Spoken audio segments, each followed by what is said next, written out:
నమస్కారం అండి. నా పేరు హరీష్ రావు, మా అబ్బాయి పేరు లిఖిత్రావు.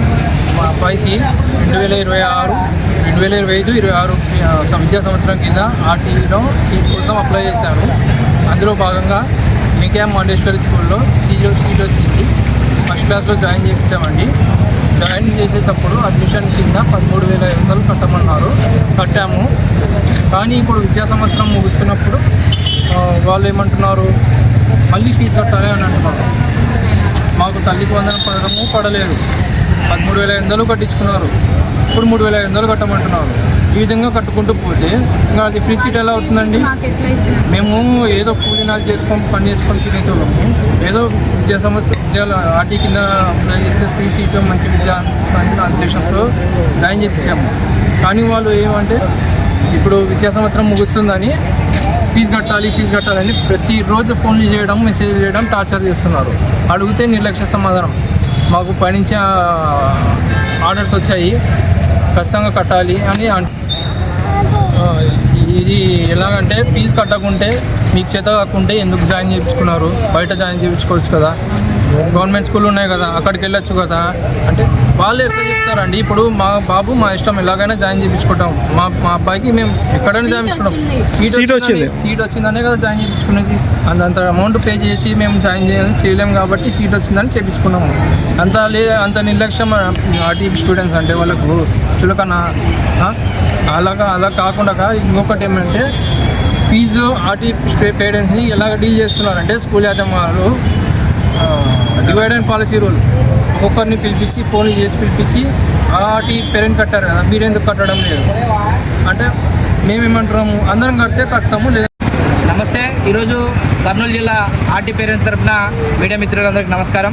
ఈరోజు మేము ఏం చేస్తాం అంటే లాస్ట్ ఇయర్ 12C కేంద్ర ప్రభుత్వం రాష్ట్ర ప్రభుత్వం ఇస్తున్న 12C ఉచిత విద్యా విధానానికి అప్లై చేసుకున్న విద్యార్థుల యొక్క బాధలు ఆర్టీ నుంచి మా బాబుకు ఉచిత విద్య వచ్చిన ఆనందం ఒక నెల రోజులు మాత్రమే, వారానికి మాత్రమే పరిమితం చేసిన దానికి కారణం జిల్లా అధికారులు. ఆర్టీ పేరెంట్స్ అసోసియేషన్ తరఫున మేము అనేక సార్లు జిల్లా కలెక్టర్ గారికి ప్రతి గ్రీవెన్స్ సెల్లో మేము కంప్లైంట్ ఇస్తున్నాం.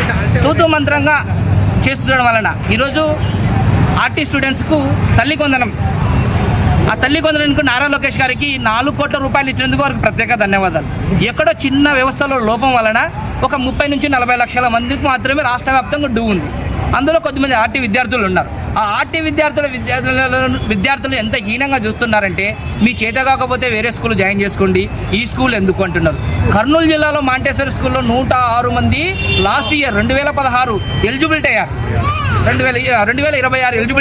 ఈ 2026 ఎలిజిబిలిటీ ఎంత దారుణంగా ఉందంటే, ఎక్కడో సెంచి జాతి అడుగు జాతుల్లో ఉన్న విద్యా వాళ్ళకు ఒక సపరేట్ ఒక స్కూల్ తరగతులు పెట్టి చెప్తున్నారంట. కానీ మన కర్నూలులో కలెక్టర్ ఆఫీస్ కూతవీడు దూరంలో ఉన్న మాంటెస్సరీ స్కూల్లో 2 సెక్షన్ డివైడ్ చేసి తెలుగుకు టీచర్ ఆమెనే, ఇంగ్లీష్కు టీచర్ ఆమెనే, మ్యాథ్స్కు టీచర్ ఆమెనే, లాస్ట్కు పిల్లలు 1-2 కార్యక్రమం చేసి ఆయన కూడా ఆమెనేమో మాకు తెలియదు. ఆర్టీ విద్యార్థులు అంతే ఒకే వ్యక్తి పెట్టి ఈ విధంగా విద్యని అందిస్తున్న ఈ ఆర్టీ స్కూల్ మాంటెస్సరీ స్కూల్పై తక్షణమే చర్యలు తీసుకోవాలని చెప్పుకుంటున్నాం. ఇంకొకటి ఏంటంటే, ఈ కేంద్ర ప్రభుత్వం ఇస్తుంది, ఇందాక చెప్పాము, మా మిత్రుడు చెప్పాడు, 13,000 రూపాయలు ఆల్రెడీ పేరెంట్ కడుతున్నాడు. ఇంకొక రూపాయి కూడా కట్టకూడదు. ఆర్టీ విద్యార్థి అనేవాడు 1 రూపాయి కూడా కట్టకూడదు. కానీ 13,000 రూపాయలు నిబంధనలు మరి ఏ విధంగా తయారని అనేక సార్లు జిల్లా అధికారులకు మేము విన్నపించాం. కానీ జిల్లా అధికారులు ఎక్కడా స్పందించలేదు. మీరే తప్పు చేస్తున్నారు, మీరు కడుతున్నారని మా పైన అబాండాలు వేస్తున్నారు ఆర్టీ పేరు. మరి ఇప్పుడు రాష్ట్ర ప్రభుత్వం కూడా 13,500 వచ్చింది. అంటే ఎంత ఉంది? 26,000 రూపాయలు ఆల్రెడీ ఆ స్కూల్కి ఇచ్చింది. కానీ ఇలా సపరేట్ తరగతులు పెట్టి పాఠాలు చెప్పడం, మా పిల్లలు ఏదైనా రేపొద్దున వాడు కలెక్టర్ అవుతాడని ఆశ ఉంటుంది కదా, వీటిపైన మాకు ఆశ ఉంటుంది ఆర్టీ పేరెంట్స్కి. ఈరోజు వీనికి ఆ స్థితి లేకుండా వాడి లాస్ట్కు ఏం చదువుతాడనే బాధతో ఈరోజు మేము ఆర్టీ పేరెంట్స్ అంతా భయాందోళన స్థితిలో ఉన్నాం. దీనిపైన స్థానికంగా ఉన్నటువంటి ఎంఈఓ గారు కానీ డిఈఓ గారు కానీ ఎప్పుడు స్పందించలేదా? వారి దృష్టికి ఈ సమస్యను తీసుకెళ్ళలేదా మీరు? మీకు చెప్పాం, ప్రతి గ్రీవెన్స్లో ఆర్టీ విద్యార్థి కంప్లైంట్ ఉంది. డిఓ గారు తూతూ మంత్రంగా ఎలా ఉన్నారు అధికారులు అంటే, జిల్లా ఎడ్యుకేషన్ ఆఫీస్ అధికారులు ఎలా ఉన్నారంటే మీకు చెప్పకూడదు. ఎప్పుడు మామూలుగా కొత్తగా 26 ఏళ్ళ వయసున్న వాడు 20 ఏళ్ళ వయసున్న అమ్మాయి ఇద్దరు పెళ్లి చేస్తే ఆ ఇంటికి కొత్త అల్లుడికి మర్యాదలు ఎలా ఉంటావో ఆ మర్యాదలు 1 సంవత్సరం పాటు ఉంటాయి ఇంట్లో. కానీ ఇక్కడ మా జిల్లా అధికారులకు ప్రతి రోజు అధికారం కొత్తింటి అల్లుడే. మీకు అర్థమై ఉంటుంది. అంటే జిల్లా అధికారులు వాళ్ళు ఇచ్చే ఈ యొక్క ఫెసిలిటీస్ని అన్నింటినీ పొంది ఆర్టీ విద్యార్థులను నిర్వీర్యం చేస్తున్నారు.